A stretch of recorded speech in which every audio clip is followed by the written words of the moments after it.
Good evening, ladies and gentlemen. This is Harry Muppet. Welcome back to another Starcraft 2 Daily Masters cast. Going to have an awesome TvZ for you here today. So let's start off introducing the players. Up the top side of the map, it is going to be Mr. Bly. He's 25 years old, from the Ukraine, plays for Team Acer.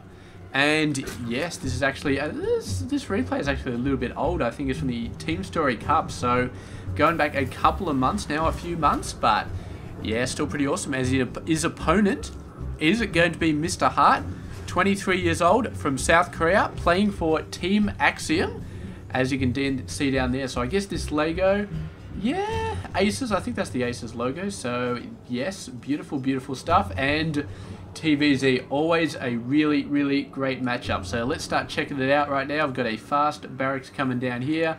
Got a fast hatchery coming down there. Actually, yeah, looks like a hatchery into, whatchamacallit. And I don't know, it doesn't seem like there's much going on anymore. I mean, there's not, but I think the music's really not going as loud as it could be. Usually the music adds a bit more excitement at the start, but there's basically no music. And for some reason, I feel really excited, even though there's nothing happening. So it kind of feels like I'm being let down early in the game. But it's not to say that something won't happen a little bit later on. I'm almost sure it will be. So just going to have to focus on some stuff while we're waiting. I've been watching a couple of videos on the YouTube, good old YouTube. There's some new stuff, something to do with Next Ramus for Hearthstone. If you haven't seen that, a couple of videos out there. Apparently it's going to be like a adventure mode sort of thing for Hearthstone, which seems pretty good. So single player content, always a very good thing with me. Multiplayer, I mean, it's good, but there's always jerks out there. So it's a bit hard when you're doing multiplayer. So single player is always good for me. And there's also a lot of the Heroes of the Storm videos. I think a bunch of people have got into the alpha or the closed beta, one or the other, and have been having a lot of fun going in there, testing out all the different type of heroes. I think I saw a video with the siege tank hero going around, and that was pretty awesome. So yeah, definitely pretty good. I don't know if I'll actually play Heroes of the Storm when it comes out.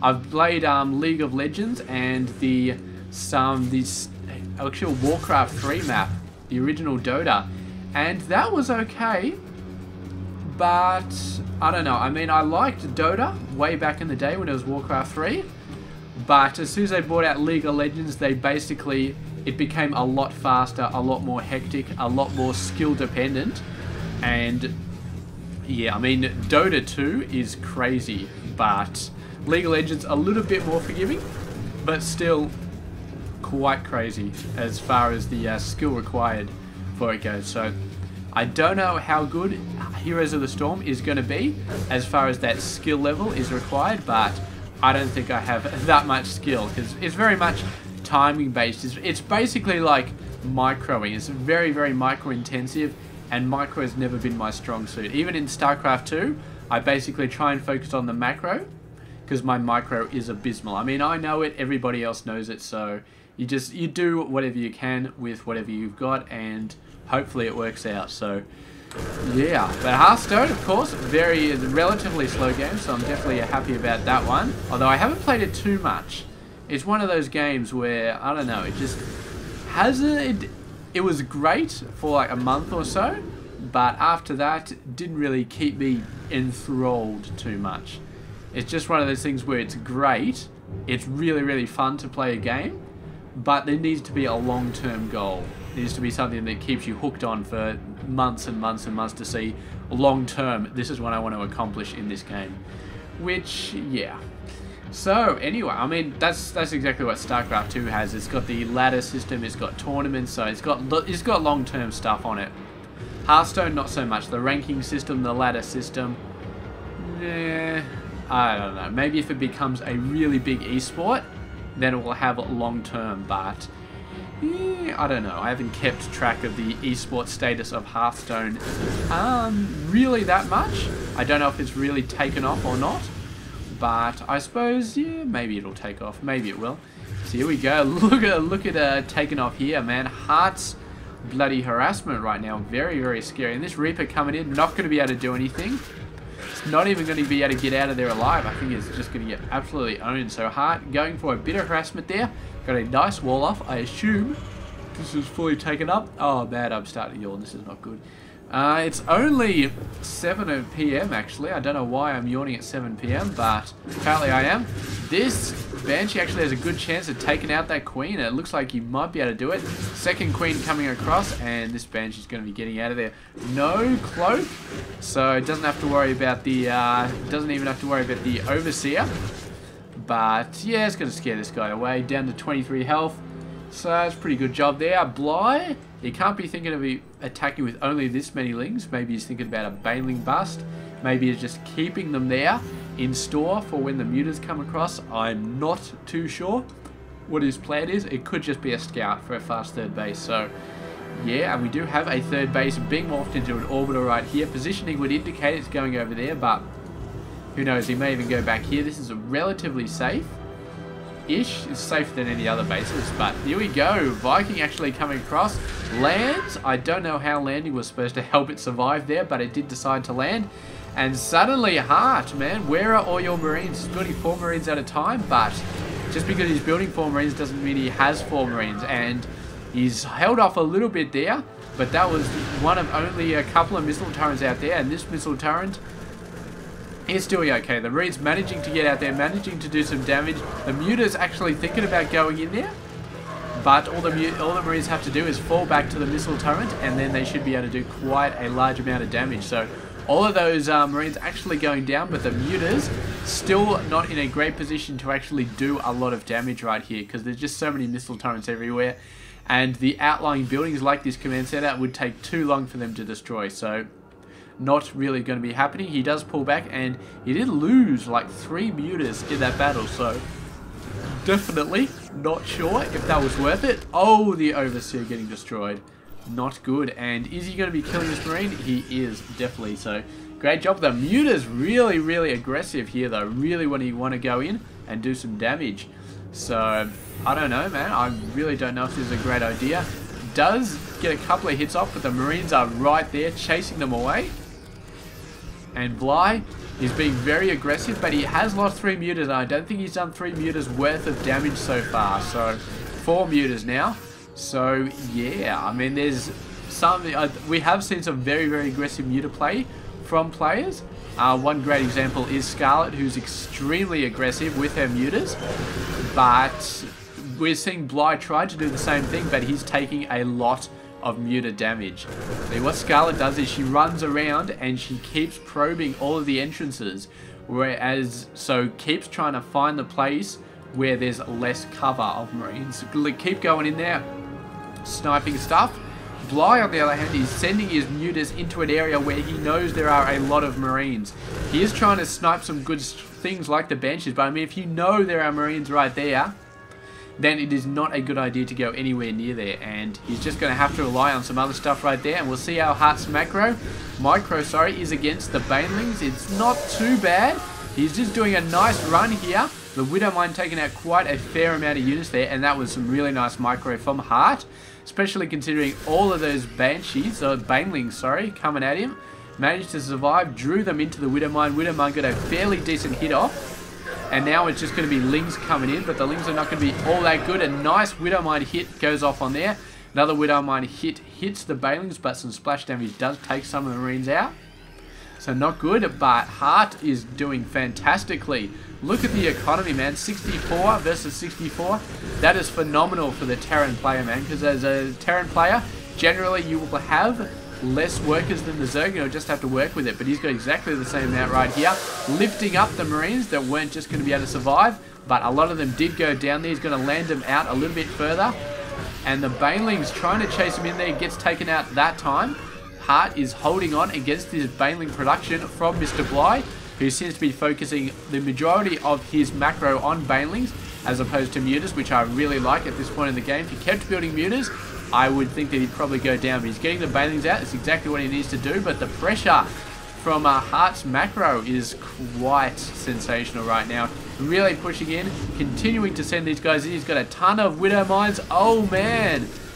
Oh, that Muta Force. 2 Widow Mine hits on that Muta Force, and they just got absolutely owned. This is Hart's opportunity right now. He's still going to deal with the Banelings, which I'm going to say are the main threat right now. So he's got an opportunity where the Mutaforce isn't that hard, but he's still going to deal with the Banelings. So what can he do if he knows about this base over here? And he does not, but he's going to go in that direction anyway, and this is going to be good if he can push through, but the Banelings are right there. Oh, the Banelings taken out about 5 Widow Mines there. Beautiful play by Bly. Absolutely fantastic, and the Banelings moving in, running for the Marines. Marines are trying to get out of there as fast as they possibly can, being chased all the way across the map.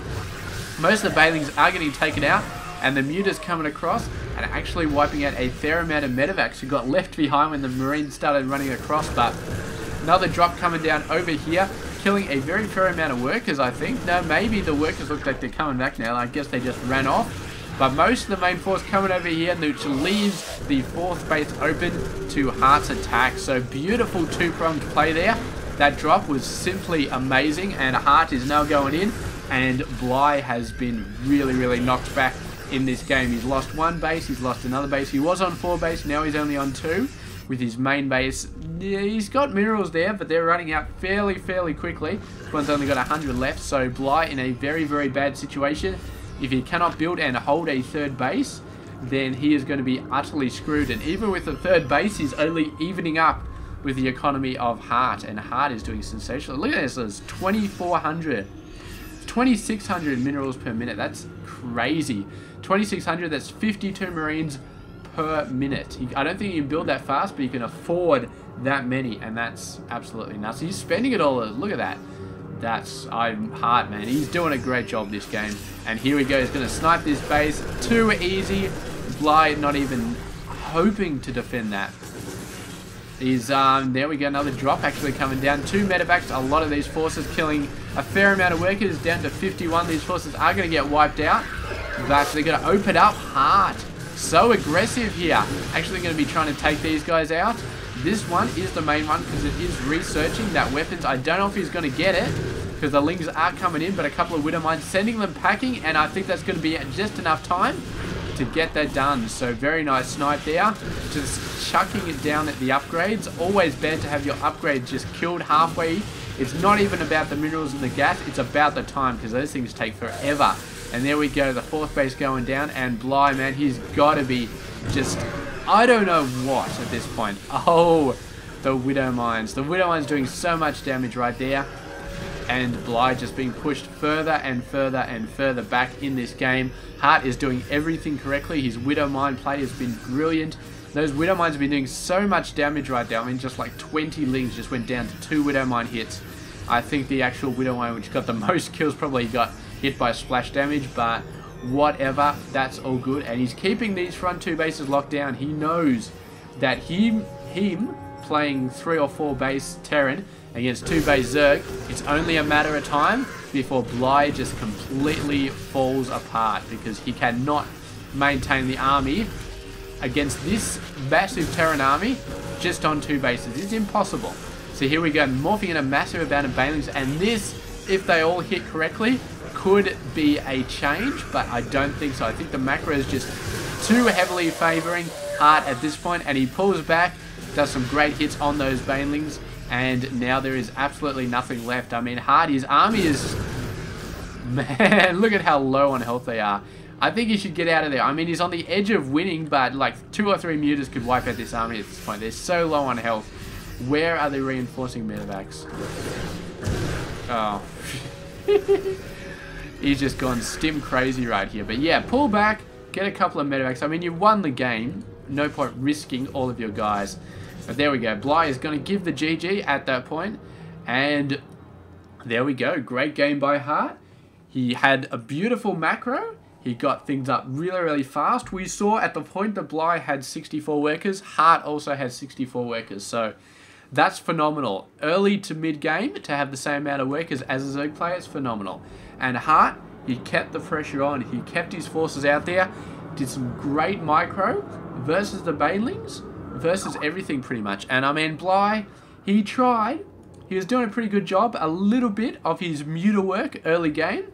He was trying to play aggressive, but it was a little bit sloppy, just a little bit sloppy. And he did lose some mutas, which he could otherwise have saved without really doing the damage to pay for them. So he didn't really kill any workers, maybe got a couple of units, but not really enough to pay for the mutas that he lost. And in the end, man, it was like one Widow Mine hit, 2 Widow Mines hit a group of mutas, wiped out a bunch of them, and that was pretty much it for the muta play in this game. It came down to Banelings and Hearts Micro all over that shit. So, fantastic job by Mr. Hart there. And yeah, awesome game. So, thank you very much for watching. Stay tuned tomorrow for another one. This has been Hairy Muppet. I hope you enjoyed this game.